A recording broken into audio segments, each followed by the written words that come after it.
네, 우리 요나서 마이크가 요나서 1장 4절서 6절까지만 교독하겠습니다. 요나 1장입니다. 볼륨이 조금 더 먹히게 좀 해주시기 바랍니다. 제가 먼저 읽겠습니다. 여호와께서 대풍을 바다 위에 내리심에 바다 가운데서 폭풍이 대작하여 배가 거의 깨어지게 된지라. 여러분 5절 읽으시기 바랍니다. 시작. 사공이 두려워하여 각각 자기의 신을 부르고 또 배를 가볍게 하려고 그 가운데 물건을 바다에 던지니라.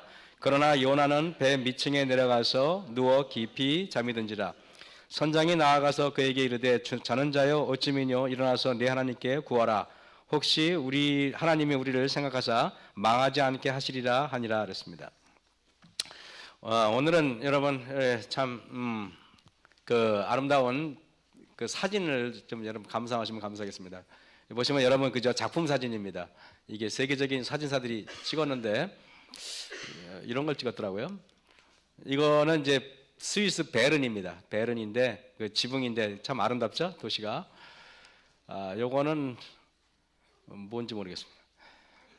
그리고 요거는 이제 낙타가 왜 바다를 건너가는지 지금도 잘 모르겠습니다. 낙타는 사막을 건너가야 맞지 바다 위를 건너가는 것은 이치에 맞지 않는데 어쨌든 희한한 낙타입니다. 요거는 이제 참 그죠, 여러 데 살면 좋겠다는 생각이 듭니다. 저 집은 위험한데 그죠, 저런 집에 안 살았으면 좋겠습니다. 요 사진 요런 거 찍기 힘들잖아요, 그죠? 이렇게 참 번개가 치는데 의미가 있는 것 같아요. 이럴 때는 우리가 숙연해지죠, 인생이. 자, 인생에 오늘 서로 다른 두 길에 대해서 했는데요. 제가 이 사진이 제일 멋있더라고요. 그죠? 이 사진은 딱 여러분 보시면은 그냥 있는 게 노을이 탁 지는데 한 사람이 저렇게 저 앉아가 노을을 바라보는데 그 노을과 저 사람의 연령대가 좀 비슷한 게 아닌가. 저도 노을이 지는 나이가 아닌가 이렇게 생각이 됩니다. 보시면은 여기 정동영 씨 여러분 잘 아시죠? 정동영 씨도 제가 볼 때는 그 뉴스 9시 뉴스의 앵커이셨고 조정민 씨도 9시에 뉴스 데스크 앵커를 맡았습니다. 두 분 다 아주 유명한 우리나라 그 뉴스계를 장악했던 아주 유명한 분들입니다. 근데 이 두 분이 자, 두 사람 다 방송국에서 입사하고 방송국 앵커로서 이름을 날린 분들입니다. 그리고 9시 뉴스를 맡는 건 아무나 맡는 게 아니에요, 여러분. 9시 뉴스는 최고 메인 뉴스입니다. 9시 뉴스 데스크를 진행해서 유명해진 사람이고 두 분 다 정치권으로부터 콜링을 받았어요. 정치권으로부터 정치하라는 콜링을 받았는데 정동영 씨는 정치권의 콜링을 받아가지고 국회의원이 되고 지금 대통령 후보로 나섰다가 몇 번 안 돼가지고 떨어진 분이고, 그리고 조정민 앵커는 나중에 이게 보시면은요, 조정민 씨는 이 보니까 이분은 그 MBC에서 세운 IMBC라는 거기 인터넷 방송국이 있었는데 적자에 허덕이는 거를 조정민 씨가 가가지고 흑자로 되살려 놓고 아주 뛰어난 사람이에요. 그래놓고 나중에 이 사람은 나중에 갑자기 47살인가 어느 날 갑자기 IMBC 사장직을 딱 떨쳐버리고 그리고 미국에 유학 가서 갑자기 신학을 공부하고 지금은 온누리교회 목사가 됐습니다. 목사입니다. 두 분의 인상이 달라요. 제가 여러분에게 드리는 말씀은 목사를 하면은 영생을 위해 살고 정치를 하면 이생의 안락을 위해 산다는 뜻은 절대 아닙니다. 절대 오해하지 마시기 바랍니다. 무엇을 하느냐보다 더 중요한 것은 우리 삶의 주인이 누구냐 하는 게 중요하겠죠. 그죠? 근데 인생에는 여러분 두 갈래의 길이 있는 것 같아요. 정동영 씨와 조정민 씨가 이 다른 인생을 살듯이 세상에 많은 인생길이 있는 것처럼 보이지만은 실상은 이 인생은 두 갈래의 길밖에 없습니다. 하나는 이 세상의 만족을 위해 사는 길이고 또 다른 하나는 영원한 생명을 위해서 사는 길일 것입니다. 여기 있는 앉아 계신 여러분들도 아마 영원한 생명에 대한 그 길을 가고자 하지 않고 여기 앉아 계신 분은 저는 한 분도 없다고 생각합니다. 영생에 대해서 관심이 있고 구원에 대해서 관심이 있고 주님의 길을 따라가고자 하시기 때문에 이곳에 앉아 계신다고 저는 생각을 합니다. 여러분 이것이 이제 지중해인데요. 여기 보시면은 자, 여기 저는 오늘 두 사람 소개합니다. 하나는 요나라는 사람이고요. 하나는 사도 바울입니다. 요나는 하나님께서 요바에서 니느웨로 가라 그랬는데, 저 다시스가 여러분 지금에 말하면 저 스페인 밑에 지브롤터 그쪽입니다. 근데 요바라고 가라고 했는데 엉뚱한 다시스로 갔고요. 그죠? 또 다른 사람 사도 바울도 똑같은 사람이 보세요.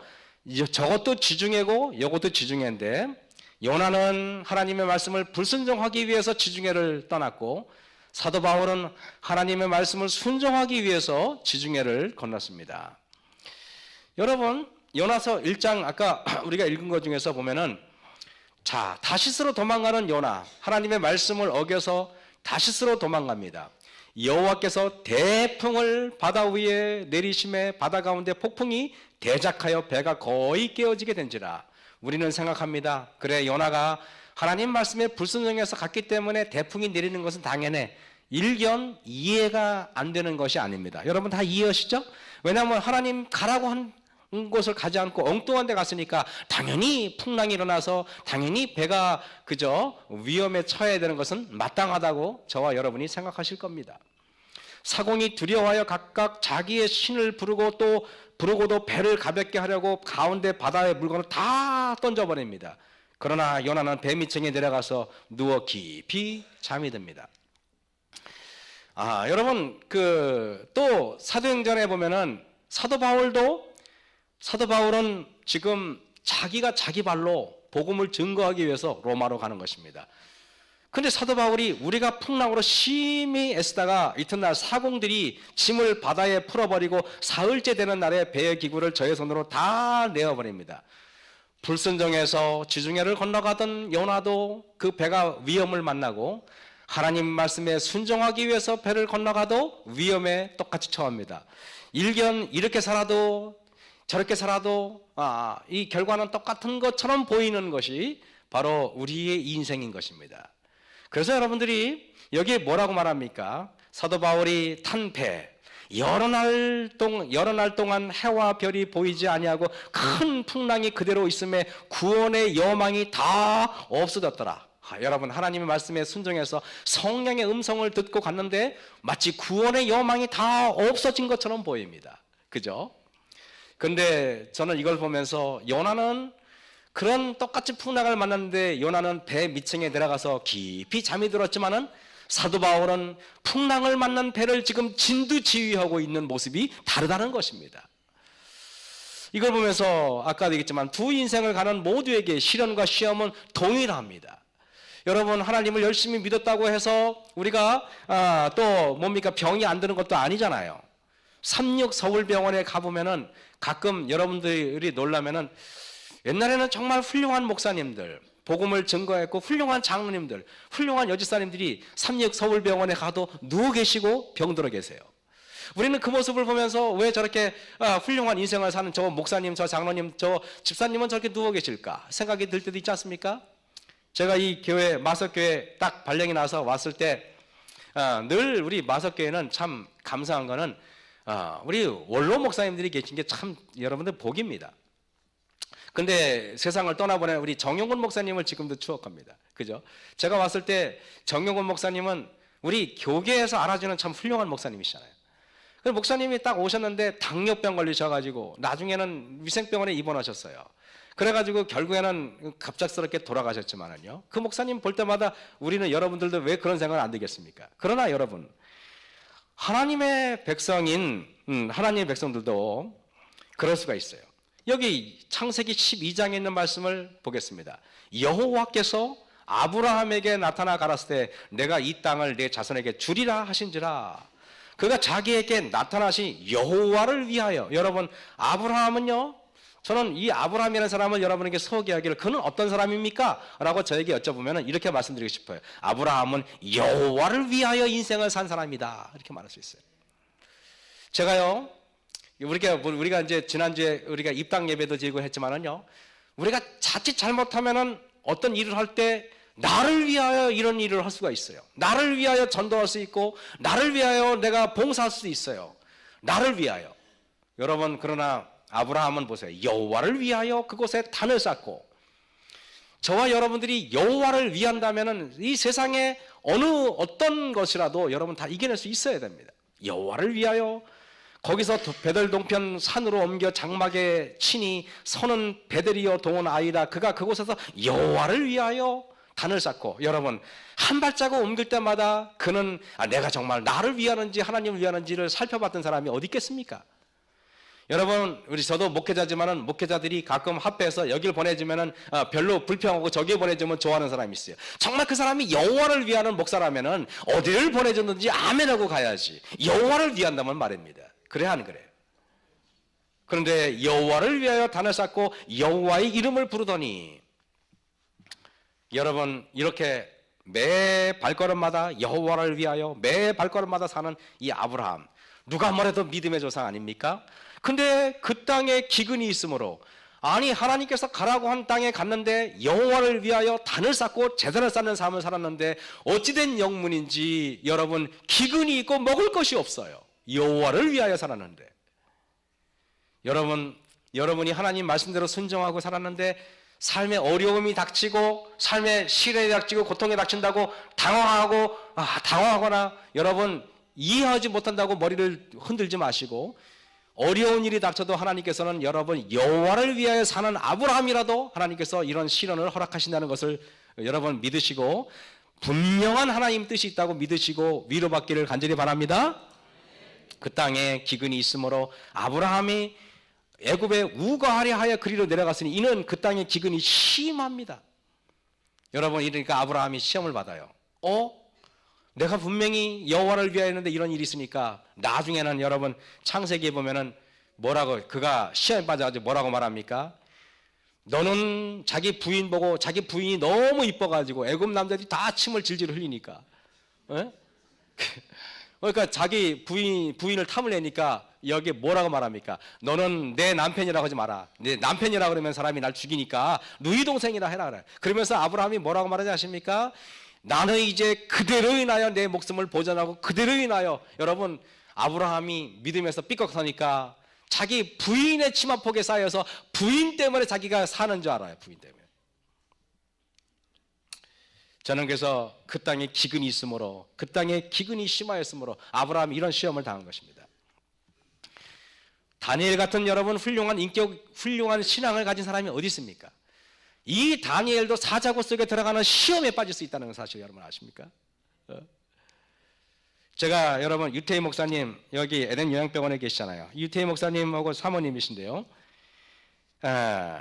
오직 예수만 보이더라는 책을 읽는데 유태희 목사님과 이 사모님 정선희 사모님이죠. 전성희 사모님이신데 2011년 8월 19일 날 재림연수원에 이 따님이 그 당시 삼육대학교 간호학과 1학년 재학 중이었습니다. 여러분 이 학생이 삼육대학교 간호학과 1학년 들어가서 청운의 꿈을 품고 그 학생이 자발적으로 학교에서 간 것도 아니고 자기가 하나님과 기도하겠다고 재림연수원에 갔어요. 여러분 그렇게 젊은이들이 여러분 자기가 책가방을 싸갖고 옷보따를 싸갖고 기도하겠다고 들어간 여학생이 얼마나 여러분 기특하고 예쁩니까? 여러분 그래 안 그래요? 그런데 2011년 8월 19일 날 재림연수원에 그가 이미 다 모든 걸 다 마쳤지만은 하나님께 내가 일주일 더 기도하겠다. 그리고 남아가지고 기도하다가 여러분 그 당시 어떤 남청년이 운전이 미숙한 청년이 차를 타고 내려오다가 브레이크를 밟는다는 게 엑셀레이터를 밟아가지고 와 내려오는 바람에 그 유주선이라는 여학생을 그냥 밀어버리고 간 것입니다. 갔는데 나중에 이 목사님이 이 연락을 받고 가보니까 이 딸이 원주 기독병원에서 지금 싸늘한 시체로 누워 있는 것입니다. 사모님과 이 목사님이 여러분 마음이 얼마나 아프겠습니까? 여러분 같은 입장을 한번 바꿔놓고 생각을 해보십시오. 그래가지고 그 딸이 가지고 있었던 그 핸드폰이 있었는데 핸드폰을 이렇게 그게 개울에 빠져가지고 그거를 5시간을 그대로 말려가지고 이렇게 보니까 그 따님 그 핸드폰 문구에 뭐라고 되냐면 오직 예수만 보이더라. 그 문구가 다 있다는 것입니다. 오직 예수만 보이더라. 이 가슴이 너무나 아픈 거예요. 예? 요번에 여러분 몇 주 전에 우리가 그 목사님이 아침마당에 나가셨잖아요. 그죠? 아침마당에 나가는데 물론 우리 성도들이 거기서 뭐 저기 이렇게 발표해 가지고 1등을 뽑더라고요. 저도 뭐 열심히 눌러 가지고 한 뭐 몇 번 눌렀지만은 그래 가지고 목사님이 16,000 몇 표가 나오고 2등이 4,000 몇 표밖에 안 나왔어요. 전국에 있는 많은 사람들이 목사님의 말씀을 듣고 이게 뭡니까? 이 간증을 듣고 공감을 한 것입니다. 그래서 이걸 보면서 제가 여러분 그 딸 하나님 말씀대로 살겠다고 한 그 딸도 이런 시련이 있을 수 있어요. 그러나 하나님께서는 분명히 지선이의 그 영혼을 하나님께서 분명히 저는 책임져 줄 거라고 저는 생각합니다. 산상보훈 10페이지에 보면은요, 우리의 하늘 아버지께서는 슬픔을 당한 자들에게 결코 무관심하지 않으신다 그랬습니다. 다윗이 감난산에 올라가 머리를 가리우고 맨발로 울며 행할 때 주께서는 동정어린 눈으로 그를 보고 계셨다.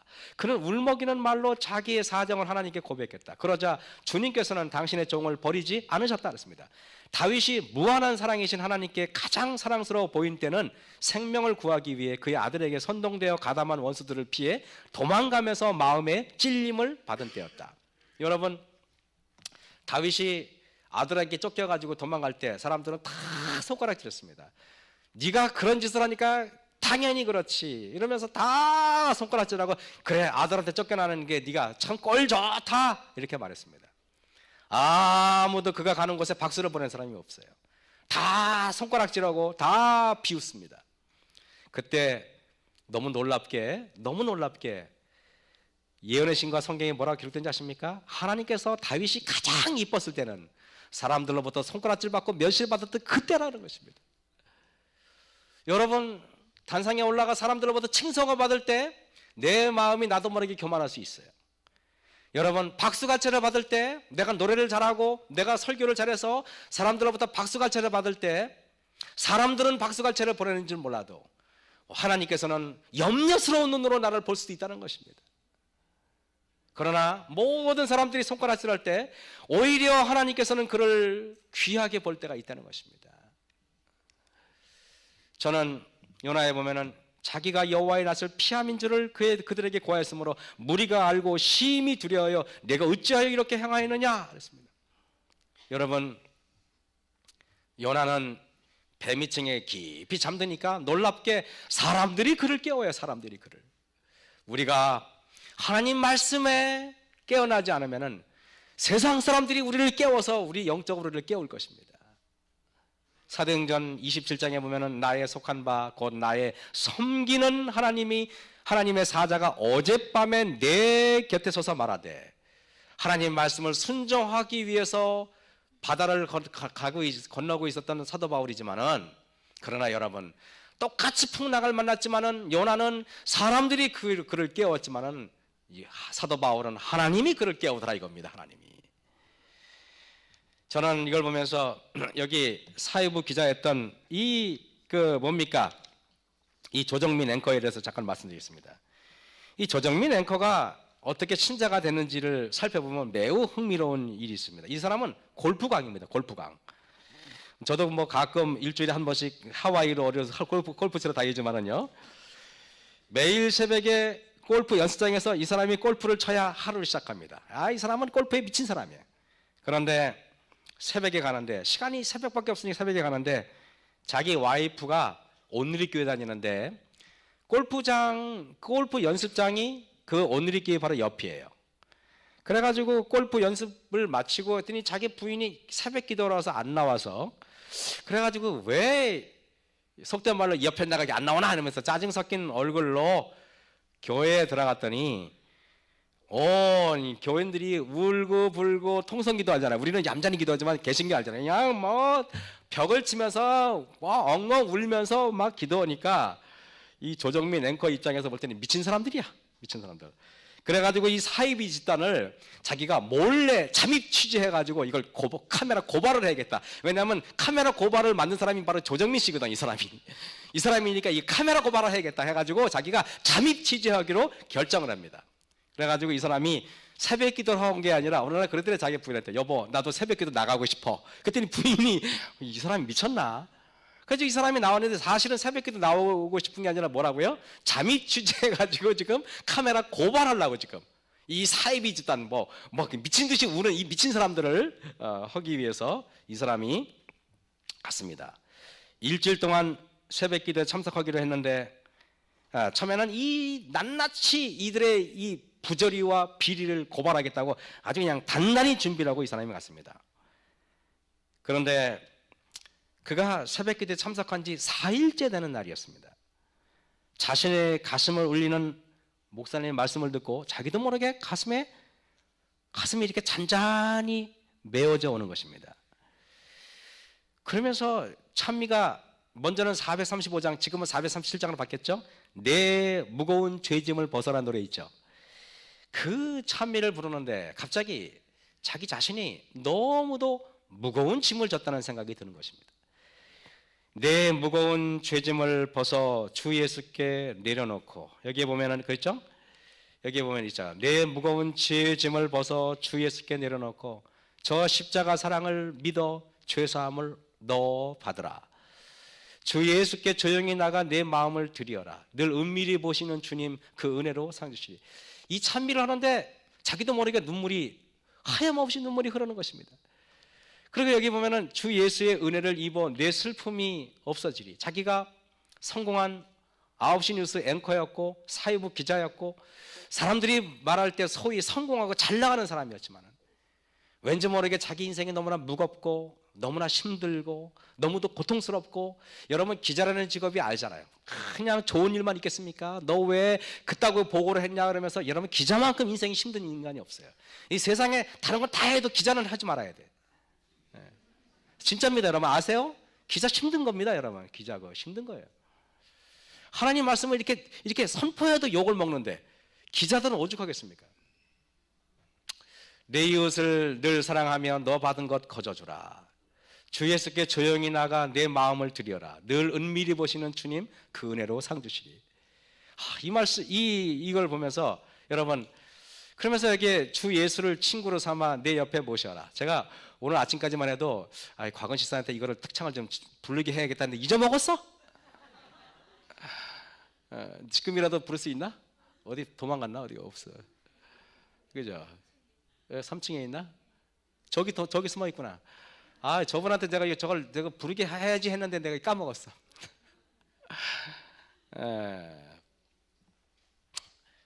주 예수를 친구로 삼아 내 옆에 모셔라. 그 영원한 생명샘물로 내 마른 목 축여라. 주 예수께 조용히 나가 내 마음을 드려라. 늘 은밀히 보시는 주님 그 은혜로 상 주시니. 여러분 이 찬미를 이분이 들으면서 이 찬미가 온통 자기 자신과 믹서해서 들으니까 막 눈물이 나고 견딜 수 없어가지고 그 다음부터 신자가 되어버렸어요. 신자가. 여러분 그가 카메라 고발할 때 이런 것들, 삼성물산 너 도둑 토고 맨날 이런 것만 찍어가지고 맨날 내보내니까 이런 거 있잖아요. 맨날 이런 거 이제 카메라 고발 이런 거 있잖아요. 이런 거. 이게 조정민 앵커가 이런 거 맨날 했던 겁니다. 그러다 보니까 사람이요 맨날 남이 안 좋은 거 맨날 이런 걸 하니까요 사람이 날카로워지더라는 것입니다. 맨날 남이 지적질을 하는 사람들은요 그게 인생이 편한 인생이 아니에요. 맨날 그냥 남의 불평이나고 불만이라고 뭐 교회에 보면은 안 좋은 것만 보이는 사람들 있잖아요. 왜? 맨날 저 집사님은 왜 저렇지? 오늘따라 옷을 단추를 저기 하나를 안 잠갔네 이러면서 그런 것들을 맨날 살펴보는 사람 있잖아요. 인생이. 여러분 조정민 씨가 신자가 된 후에 이런 간증을 했습니다. 20대에는 이 세상을 바꾸고 싶었습니다. 30대에는 제 아내를 바꾸고 싶었습니다. 여러분들 남편을 바꾸고 싶은 사람 많겠죠? 40대에는 자녀들을 변하게 하고 싶었습니다. 그런데 예수님을 만나고 나니까 진짜 변화될 사람은 바로 나라는 사실이었습니다. 예수님을 깨닫고 나니까 내 자신이 먼저 변화되고 싶었습니다. 이 얘기를 하시더래요. 우리도요 보통 남을 이렇게 변화시키려고 하는 사람 있잖아요. 그러니까 자기가 변화될 생각은 안 해요. 여러분 그 사람이 보면은 어떤 사람일 때 긍정적으로 이렇게 저는 이렇게 여러분 진짜 인류 기술자하고 아니면 아마추어 기술자하고 차이가 뭔지 아십니까? 인류 기술자는 남들이 만들어 놓은 거를 인정할 줄 아는 사람이 인류 기술자야. 아시겠습니까? 뭐 일을 시켜도.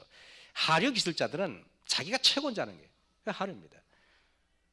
설교를 해도 자기가 최고 설교가라고 생각하는 것은 그는 하류입니다. 남들이 최고라고 생각하는 게 그게 진짜야. 제가 여러분 그 후에 이 조정민 목사가 지금은 목사님이 됐어요. 근데 지금이 너무 행복하대. 자기는 너무너무 행복하대요. 옛적에 선지자들로 여러 부분과 여러 모양으로 우리 조상들에게 말씀하신 하나님께서는요, 이런 환경을 통하여 말씀하시기도 하고 저런 환경을 통하여 말씀하시기도 해요. 이런 인생을 통하여 하나님께서는 하나님을 증거하기도 하고 저런 인생을 통하여 증거하기도 해요. 심지어는 악한 생각을 이용해서도 하나님을 증거하시고요. 심지어는 여러분, 하나님의 말씀을 불순종하고 도망가는 저 요나, 하나님이 니느웨로 가라 그랬는데 엉뚱한 다시스로 더 도망가는 요나를 통해서도 하나님께서는 역사를 하시는 분이 하나님이세요. 하나님은 그래서 결코 우리가 어떤 생각을 가지고 있어도 하나님은 하나님의 생각과 하나님의 계획을 성취시키는 분이라는 것입니다. 여러분, 저 세포가 예쁘게 생긴 세포는 정상세포고, 저렇게 막 뭉게 있는 게 저게 암세포입니다. 저게 실제로 저 찍은 거예요. 저게 암세포입니다. 암세포인데 저 무서운 저 암 동그라미 안에 사람이 누워있죠. 저 암이 진짜 무서운 이유가 뭔지 아십니까? 저게 고통이 없으니까 무서운 거예요. 암에 걸리자마자 뭐 고열이 나고 뭐 아프고 배가 땡기고 이래야 되는데, 암은 의사가 이제 몇 개월 못 살겠는데요 라는 선고가 내리기 전까지는 통증이 없어요. 여러분, 고통은 오히려 감수한 겁니다. 그래서 우리가 아프고 고통을 느끼고 통증을 느끼는 건 감수한 겁니다. 잘못하면 잘못했다고 느끼셔야 돼요. 그래서 여기 암종의 발생인데, 이건 여러분이 보시면은 뭐 쉰 목소리가 지속될 때 후두암이고요, 마른 기침이 계속되거나 혈담이 나올 때는 여러 폐암의 증상이 있고요, 오른쪽 상목 부통, 오른쪽이면 이쪽이죠. 이쪽에 이거 체중이 감소하고 식욕이 부진하면 이거는 간암이고요. 여기에 식욕 부진인데 입맛이 없는 분들은 여러분 뭔가 좀 입맛이 또 걱정하시겠네. 여러분 이렇습니다. 그래서 예레미야 보시면 29장에 보면 나 여호와가 말하노라, 너희를 향한 나의 생각은 내가 안하니 재앙이 아니라고 평안이요 너희 장래에 소망을 주려 하는 생각이라. 우리에게 닥쳐오는 여러 교통사고도 보셨죠? 교통사고, 여러 가지 위험들, 건강의 위험들, 모든 위험들을 여러분들이 그저 하나님을 믿으시고 이 모든 것을 하나님 뜻이 있다고 믿으시면은, 그걸 받아들이시면은 하나님께서 여러분에게 고통도 없이 해주지만은 분명히 여러분에게 영적인 큰 유익이 있을 것입니다. C.S. 루이스라는 사람이 이렇게 말했습니다. 하나님은 기쁨 속에서 우리에게 속삭이시고 양심 속에서 말씀하시고 고통 속에서 소리치십니다. 그랬습니다. 하나님은요, 기쁨 속에서는 속삭여요. 양심 속에서는 말씀하세요. 근데요, 여러분들이 당하는 고통과 여러분들이 당하는 환난 속에서 하나님께서는 소리치신다는 겁니다. 누구나 들을 수 있게. 여러분, 사람이 이걸 보세요. 이걸 보시면은 이게 도대체 무슨 그림 같아요? 검은 것을 집중적으로 보신 분은 사람의 얼굴 두 개가 마주 보는 것 같고, 하얀 거를 집중으로 보시면은 이렇게, 그죠? 무슨 이렇게 컵 같기도 하고 뭐 테이블 같기도 합니다. 그죠? 사람의 보는 관점에 따라 달라요, 안 달라요? 다르죠. 사람의 감각기관은요, 정보를 선택해서 받아들인답니다. 이를 심리학적 용어로 선택적 주의 집중이라고 말합니다. 왜 우리가 하나님의 음성을 듣지 못하냐면 우리의 관심이 다른 곳에 있기 때문에 듣지 못해요. 다시 말하면 내가 듣고 싶은 거가 마음속에 있는 사람들은 정작 하나님이 우리에게 외치고 싶은 말이 안 들린다는 것입니다. 이게 여러분이 보시면은요, 앵무새가 이게 말을 가리키는 거 쉬운 거 아니에요. 이게 앵무새거든요. 이게 앵무새 이렇게 생겼어요. 보니까 잘생겼죠. 근데 앵무새가 말을 가리키려고 그러면은 절대 안 따라한대요. 그 앵무새를 어떻게 해야 되느냐면은 왜냐하면 두리번두리고 사방에 볼 게 많고 재밌는 게 너무 많으니까 절대 말을 안 따라요. 제가 여러분 여쭤볼게요. 그러면은 앵무새를 어떻게 하면은 주인의 말을 잘 따라할 수 있는지 누가 말씀해 보시겠습니까? 예? 눈을 가리면 돼, 맞아요. 야, 이 마석교인들은 똑똑하시네요. 이러면 제가 먹기하기 곤란하죠. 여러분, 눈을 가리십니다. 이게 까만 보자기로 뒤집어 씌우면 되는 거예요. 까만 보자기를 뒤집어 씌우면은 아무것도 안 보이니까 심심하니까 주인의 말이라도 따라하고 싶다는 것입니다. 검은 천 보자기를 가려버린다는 것입니다. 여러분, 그래서 때로는 우리가 두리번거리고 사방에 볼 게 너무 많고 재밌는 게 너무 많아서 하나님께서는 우리에게 검은 천 시련의 보자기를 우리에게 뒤집어 씌워버리는 거예요. 뒤집어 씌워버리면 우리는 그러잖아요. 세상에 캄캄해서 아무것도 안 보인다 그러잖아요. 여러분, 의사한테 암 선고를 받으면 뭐라고 말합니까? 캄캄해서 앞이 캄캄해지는 아무것도 안 보여야 돼요. 종종 우리 몇 분들한테 제가 그 암에 걸려서 투병해가지고 승리한 분 몇 분들한테 얘기 들어보면은 암에 걸렸을 때 의사가 딱 그 말이 떨어지는 순간 앞이 가슴이 철렁하고 앞이 아무것도 안 보이는데 시련의 검은 천 보자기를 씌워버리는 겁니다. 여러분, 하나님께서 검은 천 보자기를 씌우기 전에 하나님의 뜻을 아시는 저와 여러분이 되길 간절히 바랍니다. 검은 천 보자기 씌우고 다니면 별로 안 좋잖아요. 그죠? 맑은 하늘이 있는데.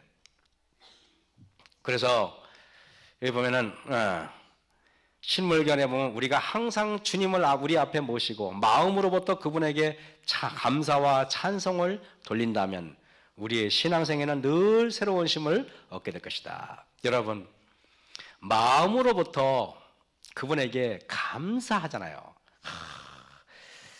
우리는요, 저도 마찬가지지만은요, 눈을 감고 가만히 있으면요, 나도 모르게 속에서는요, 속에서 불평의 소리가 나오지 감사의 소리가 잘 안 나와요. 여러분, 우리나 저나 여러분이나 마음이 병들었어요. 나도 모르게 가만히 있으면 불평이 생겨요, 안 생겨요? 생기죠. 제가 지난주에는 제 인생에서 가장 힘든 시기를 보냈어요. 저희 아버님이 너무너무나 여러 가지로 치매가 심해져가지고 망치로 뭐 방바닥을 두들긴다든가 뭐 여러 돌발 행동을 뭐 가스레인지로 뭐 불날 지경까지 간다든가 뭐 이런 일이 있어가지고 이게 뭐 주간에도 우리 누님 오고 뭐 요양보호사가 오고 난리 나지만 안 돼요. 그래서 어쩔 수 없이 그 우리 박근혜 지사님의 도움을 받아가지고 연세요양병원에 모셨는데 마음이 얼마나 불편한지 몰라요. 저는 전화해가지고 빨리 나를 다른 데 데리고 와라 이러실 줄 알았는데 그런 전화를 안 하셔요. 그러니까 마음이 더 아픈 겁니다. 그런 거 아시나요, 여러분? 그러니까 마음이 더 아파요. 그 심정은 아마 그게 최선의 길인지도 잘 모르겠고 마음이 너무 아픈 것입니다. 그래서 제가 어저께 그저께 아버지 모셔다 드리고 가서 또 걱정이 돼서 또 가봤는데 아무 말씀도 하지 않고 그냥 잘 계시니까 더 마음이 아파. 참 희한합니다.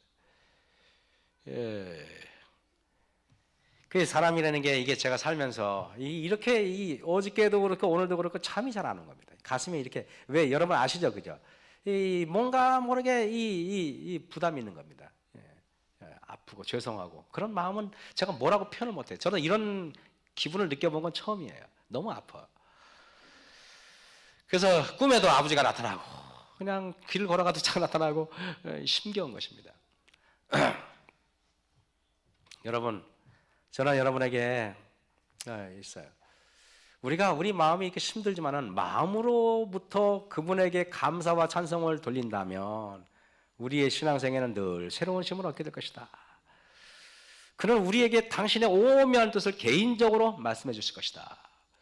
저는 하나님께서 마석교인들 다 들으시오 하고 전체로 말씀하시는 게 아니라 여기 앉아 계신 한 분 한 분을 하나님께서 개인적으로 말씀하시는 거예요. 나는 이 말씀이 얼마나 좋은지 몰라요. 우리 주님은 우리를 개인적으로 만나주셔요. 한 분 너 힘들었지 한 분 한 분 만나요.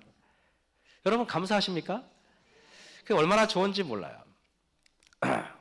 그래서 저는 여러분에게 요나 보세요. 자기가 40일 만에 니느웨 성이 하늘에 불이 내려와가지고 다 멸망한다고 선포를 했어요. 니느웨 사람들은 다 회개했습니다. 그래가지고 그랬더니 하나님이 멸망한다는 말씀을 취소시켜 버렸어요. 요나가 기분이 나쁜 거예요. 아니 내가 말한 나는 도대체 뭐가 되라고 멸망을 안 시킵니까? 그리고 불평하고 짜증냈어요. 근데 요나가 이렇게 있는데 요나가 갑자기 어떤 박넝쿨이 자라가지고 요나에게 그늘을 이렇게 만들었는데 여기 보니까 여호와께서 가라사대 때 내가 수고도 아니하였고 배양도 아니하였고 하룻밤도 났다가 하룻밤에 망한 이 박넝쿨을 내가 아꼈거든. 하물며 이 큰 성읍 니느웨에는 좌우를 분변치 못하는 자가 12만여 명이요 육축도 많이 나니 내가 아끼는 것이 어찌 합당치 아니하냐. 어느 날 하나님께서 박넝쿨로 자기가 시원한 그늘을 만들어 가지고 박넝쿨이 자기한테 기쁨이 됐었는데 하나님께서 박넝쿨을 싹 말라 죽이니까 이 요나가 불평하는 것입니다. 그러니까 하나님께서 말씀하시기를 박넝쿨 하나도 네가 이렇게 없어졌다고 네가 못 견디는데 12만 명을 그저 없애는 것, 12만 명을 내가 아끼는 것이 그게 뭐가 이상하냐 하나님께서 이렇게 말씀하십니다. 여러분, 오스카 와일드라는 아일랜드 유명한 극작가가 이렇게 말해요. 요즘 사람들은 모든 것의 가격은 알지만은 어떤 것의 가치는 모른다 그랬습니다. 우리는요, 여러분들 있잖아요. 요즘 사람들은 얼마나 똑똑합니까? 가격이 있으면 인터넷으로 검색해가지고 뭐 10원 싼 것 귀신같이 알아내잖아요. 그래 안 그래요? 근데 사람들이 가치는 잘 몰라요. 진짜 가격은 아는데 가치는 잘 모른다는 것입니다. 저는 이걸 보면서 요나는 여러분 자기의 평판이 중요한지는 알았지만은 사람들의 가치가 얼마나 소중한지 몰라요. 하나님 뜻이 잘 뭔지 몰라요. 우리는 때로는 교회 생활하면서 원칙이라고 말하지만은 때로는 영혼의 가치를 잘 모를 때가 있는 것 같아요. 내 지식의 가치는 높지만은 영혼의 가치는 잘 모르는 것 같아. 바울이 온 이태를 자기 셋집에 유하며 자기에게 오는 사람을 다 영접하고 담대히 하나님 나라를 전파하며 주 예수 그리스도께 관한 것을 가르칠 때 그 많은 사람이 없었더라. 요나와 사도 바울의 차이는 무엇일까? 하나님을 아는 지식에 두 사람의 운명은 달라지는 것 같아요. 의무에 대한 열심히 식을 때마다 십자가와 거기에 나타난 놀라운 사랑을 바라보는 것으로 그는 마음의 허리를 동이고 극기의 길로 전진하게 되기에 넉넉하였다 그랬습니다. 바울이 모든 걸 바쳐서 하나님을 순종할 수 있었던 동기는 십자가를 통하여 비춰오는 하나님의 사랑을 알고 있었기 때문에 가능했던 것 같아요. 지난주에 우리가 입당식을 했는데 입당식을 끝내고 나니까 참 돌덩이 하나를 내려놓은 것 같은 느낌이 들어서 참 좋았습니다. 이제 끝났고 이제는 다 끝났구나 생각이 드니까 마음이 참 편하기도 하고 또 여러 가지 또 우리 성도님들도 좀 무거운 짐에서 좀 벗어난 것 같아서 참 저도 기뻤습니다. 다들 애썼고 또 좀 수고를 많이 하신 것 같아요. 지난주 입당식 때 우리 성도님들이 이렇게 순서를 썼는데 여러분들이 와서 참 마석교회가 하는 입당식이 은혜스러웠다고 저한테 빈말인지 잘 모르겠지만 그런 말씀을 했습니다. 전 빈말은 아니라고 생각해요. 진짜 아주 음악 순서도 아름다웠고 여러 순서들이 참으로 아름다웠습니다. 근데 여러분 우리가 그런 것 같아요. 그렇지만은 정말 우리가 하나님을 아는 사람이 되어야 돼요. 제가 이 오직 예수만 보이더라는 유태희 목사님이 쓴 책의 25페이지에 이런 말이 있어요. 자기 딸을 죽였잖아요. 그 청년이. 그리고 이 목사님 입장에서는 얼마나 원망스럽겠습니까? 그래 안 그래요? 그런데 유태희 목사님이 이런 말씀이에요. 여기 자기가 한 말을 그대로 썼습니다. 이 모든 일은 그 청년한테 한 겁니다. 자기 딸을 죽인 가해자한테. 이 모든 일은 고의가 아니었으니 모모모 형제는 너무 마음 아파하지 말게. 그리고 빨리 가서 치료를 받아서 속히 회복되었으면 좋겠네. 다만 한 가지 부탁을 하고 싶은 것은 우리 지선이는 선교사를 꿈꾸어 왔네. 지금까지 모모모 형제가 어떤 꿈을 갖고 살았는지는 모르겠지만 앞으로는 지선이가 못다 이룬 꿈을 이루어 주었으면 좋겠네. 그렇게만 해준다면은 우리는 아무런 바람도 없다네. 믿음 안에서 흔들리지 말고 지선이를 대신해서 지선이가 못다 이룬 꿈을 이루어 주게. 그렇게만 해준다면은 우리 지선이의 죽음은 결코 헛되지 않을 것이라고 믿네. 여러분 너무도 멋지죠, 그죠? 목사님 이 말씀을 하신 겁니다. 저는 이걸 보면서 이런 생각이 들어요. 하나님의 사랑을 알지 못했다면, 목사님이 하나님의 용서를 알지 못했다면 어떻게 저런 말씀을 했을까? 어지간한 사람 같았으면 그 청년 멱살을 잡고 죽이겠다고 나서지 않겠습니까? 그래 안 그래? 여러분 같으면 안 그랬겠습니까? 19살밖에 안 된 딸을 죽인 가해자인데, 그리고 목사님께서 그렇게 말씀하셨어요. 그러고 나서 이 목사님이 이렇게 보니까 딸 일기장을 이렇게 보는데, 딸이 그렇게 썼더래요. 나는 앞으로 커서 아프리카에 가서 선교사를 하겠다. 내가 어렵고 힘든 아이들 병을 고치겠다. 아이가 그러더라는 것입니다. 그때 목사님이 그걸 보면서 갑자기 머리에 탁 스쳐지나가는 게 있었대. 그러면서 뭘 했냐면은, 이 목사님이 사망보험금으로 나온 그 있잖아, 22,000원, 2억 2천만 원하고 그 독재가들이 8천만 원을 줘가지고 3억 원을 목사님이 들고 아프리카에 가서 저 학교를 세우는 거예요. 지금 막 공사 중입니다. 저게 세우는데 지금 이거 막 지금 만드는 겁니다.